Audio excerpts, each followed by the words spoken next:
again. Welcome back to Story Time with me, Malford.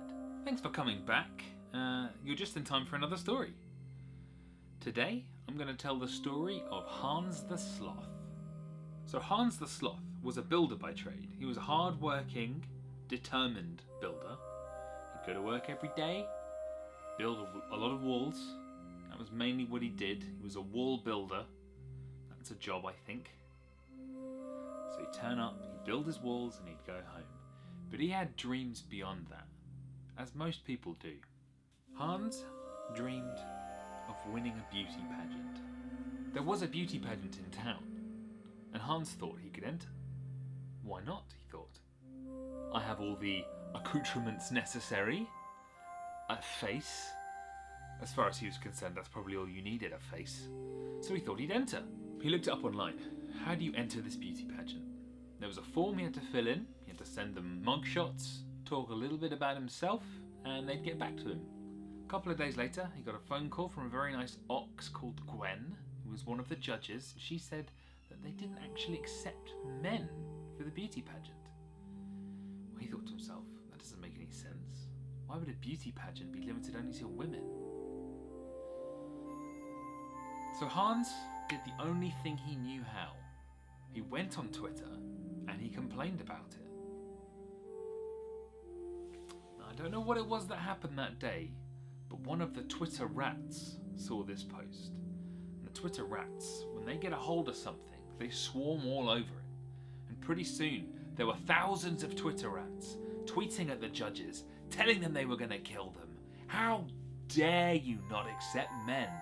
This is the kind of mistreatment of men that we've had to face for centuries.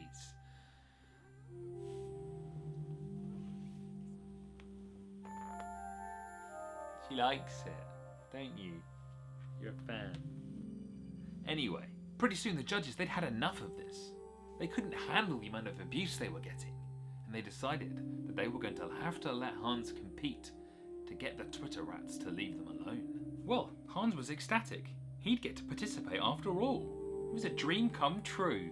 He turned up on the day having not really thought too much about it beforehand, thinking, well, can't be that hard, can it? And got in a line with the other contestants.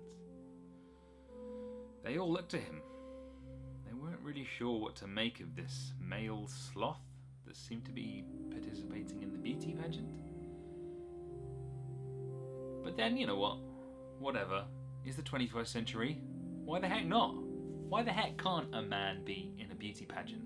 Well, the contest began and the women started to perform their special talents for the judges. There was juggling, there was backflips, all sorts of things. This worried Hans. He realised he hadn't remembered that there was a talent portion to the contest, so he hadn't prepared anything. What could he possibly do to compare with Tracy's fire breathing? Then it hit him. He knew exactly what he was going to do. He was going to build a dry stone wall. The best dry stone wall the judges had ever seen.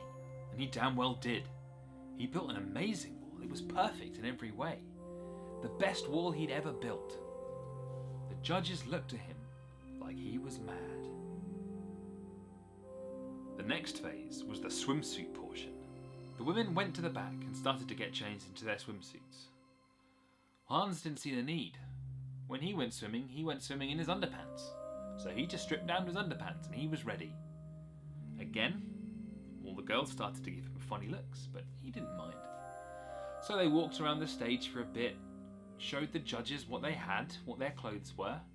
He wasn't really sure what the main reason they were wearing less clothes was, but he was happy to go along with it anyway. He thought it went rather well, to be honest. Then came the final round. The judges would ask a single question and each of the contestants would have to provide what they thought was the best answer to it. This time the question was, if you had one wish for anything in the world, what would you wish for?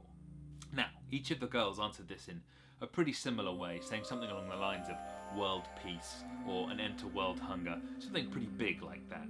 But Hans thought, you know what? That's what they're expecting. If I'm going to win this, I have to think outside the box and do something different. So, he got up in front of the judges and he said, I would wish for a dog sleigh with wheels, because then I would have a lot of dogs, and I could go to places with those dogs.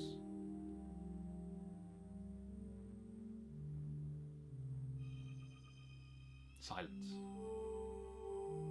Hans wasn't sure why the room wasn't erupting with applause. What an amazing answer! But instead everyone was just staring at him. 30 seconds or so passed, and he decided to just get off the stage, go out back, something like that. He was feeling pretty good about his answer anyway. He felt like he'd done the best he could, and that's all anyone could ask for. So the judges went away to make their decision, and all the girls in the back started having a chat with each other about how they thought it had gone. They were a little bit reluctant to talk to him, but in the end he got on pretty well with most of them. A few minutes later the judges came back. They'd made their decision. All the girls and Hans came out on the stage and waited to hear what they had to say.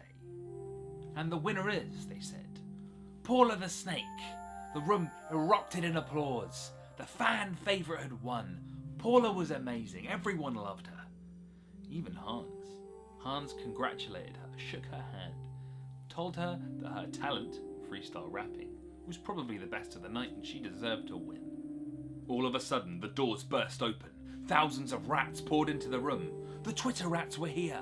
They swarmed over the judges and took the crown off of Paula's head and gave it to Hans and carried him out the room to the back, cheering his name and some other stuff about gender that is a little bit ignorant and nobody really needs to repeat right now. Well, Hans thought to himself, I've got the crown now. I suppose that means I'm the winner. It means I've won the beauty contest. I must be the most beautiful. Wow, an historic day then. Hans had won the beauty contest by the least legitimate means ever. A day that would be remembered by everyone there until the day they died. And the moral of the story is, always appeal to extremists. It can never end badly. Thanks for watching. Well, that's the second episode. Thanks for watching. I hope you enjoyed it. People seem to enjoy the last one. I got some comments that said I would watch more. In fact, all 3 comments said I would watch more, so I thought I'd make some more. Would you watch more again? If you would, you can do a comment down the bottom. This is the last episode. I'll put it here in this spot. Why not? You know, if you enjoyed it, you could do a subscribe on it. Is that going to be a thing? Should I do that as a thing? I think I might do it as a thing. Yeah, do a subscribe on it. Cool. See you next time. Bye.